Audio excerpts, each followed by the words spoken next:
Hi everyone! Today we are making chicken goujons and these are the ingredients you're going to need. 1 egg, some plain flour, breadcrumbs. You can either buy these or make them yourself with some stale bread in a food blender and some chicken breast.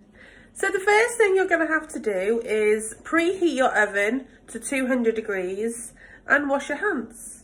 So the equipment you need today is a red chopping board or a board that's suitable for cutting meat on, a knife to cut the chicken breasts, a fork to whisk the egg, an oven-proof tray, and 3 bowls to put the egg, the flour and the breadcrumbs in.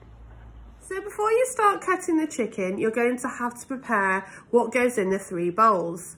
We're going to have flour in one, a whisked egg in the second one. We've actually added 2 eggs here. And you're going to put your breadcrumbs in the 3rd bowl. Once you have cracked your egg, remember to bin the eggshell straight away. Wash your hands. So now our 3 bowls have been set up for later on. We can now start cutting the chicken. So I'm going to place them to one side for a second.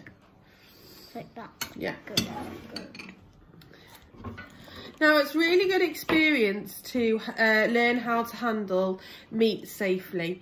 When you are preparing meat, it's really good not to wear any jewellery and like I had, but I took it off. Yeah, and make sure that you've got a suitable chopping board. And before you open a packet of chicken, make sure you check the dates so that it's safe to use.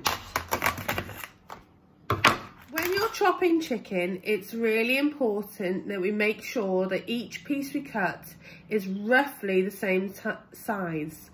This is so that they have the same cooking time in the oven and you're less likely to have any that are undercooked or overcooked. So the first thing we're going to do is place our fingers on the chicken breast to steady it, and we're going to cut right the way down the middle of the breast. Use the sawing action to cut through the chicken breast.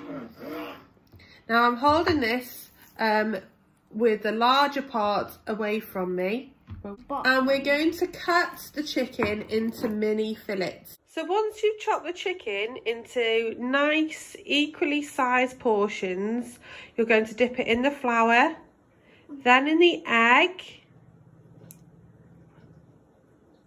and then in the breadcrumbs, and then it goes onto the oven tray.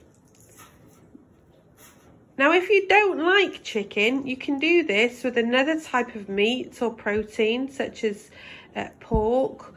Or if you're vegetarian, you may want to try doing this with halloumi cheese or a corn equivalent. Remember, after handling raw meat, you should always wash your hands again. You need an adult to help you put them in the oven. The chicken goujons are going to take about 10 to 15 minutes in the oven, and whilst they're cooking, we're going to clear up. If you have any leftover breadcrumbs, remember not to pour them back into the tub or try and save them for another time, because they have been contaminated with raw chicken. It does have to go in the food bin. Put the hot tray on in a safe place, maybe the top of your hob, and with a clean knife and fork, cut one of the pieces to make sure it is cooked thoroughly through. The chicken should look white all the way through with no pink bits if it has been cooked properly.